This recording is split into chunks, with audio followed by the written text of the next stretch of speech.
Summer slowdown is here. It seems like things are starting to slow down. We'll talk about that as well as concrete homes, Apple Home of the Week, the Mountain View Home of the Week, and REO or bank owned home of the week, as well as just a quick rundown of what's going on as far as 40 days on market, REOs, and how many sales we've had in San Jose and Santa Clara County. Let's get moving here. I used to be against cinder block homes, depending on where you are, depending on kind of place you're living, like maybe Florida. A concrete home is actually going to be way more survivable than wood and metal buildings. This guy's going around trying to sell the idea of concrete homes. It's been around for decades, millennia. Back in the old day, back in the old country, homes were built with stones and then put plaster or concrete around it just to build them out. So it's not something new. I think what they're doing here is they're prefabbing them out of factory and then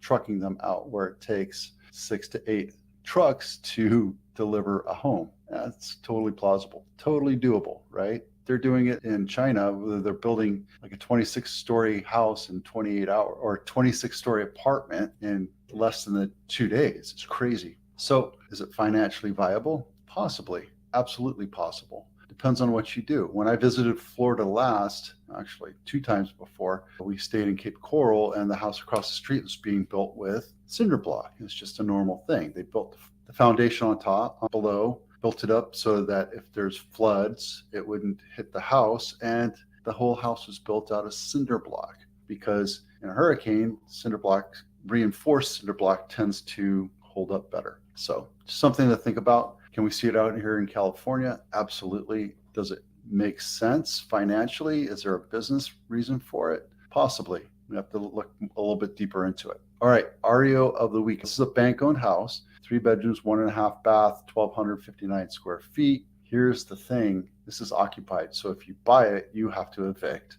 the buyer or the tenants. And you can't go into the house to do an inspection, to see what it looks like, to see what needs to be done. So basically, if you buy this house, you have to get in your mindset that it has to be a complete gut. You have to evict them and then rebuild everything from scratch for the mere price of $777. All of California, we have 166 homes for sale that are REOs or bank owned.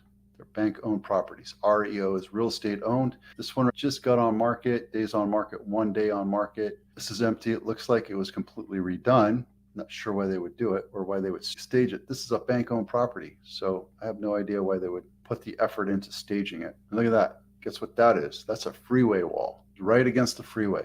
Do you want to live right next to a freeway for measly $1.2 million?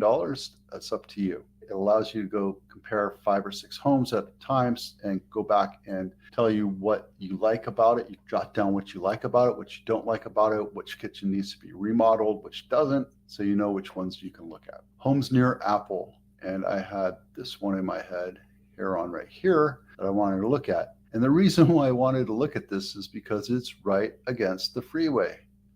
$1 million, $2.9 million right here. 4 bedroom, 2 bath, 1,090 square feet, built in 19 years old, and on market 13 days. Now, it might have been completely remodeled, but remember price, location, and condition. This might be really nice as far as the condition's concerned, but it's $3 million, especially if you have to live next to a freeway. We'll see. There's a buyer for every house, right?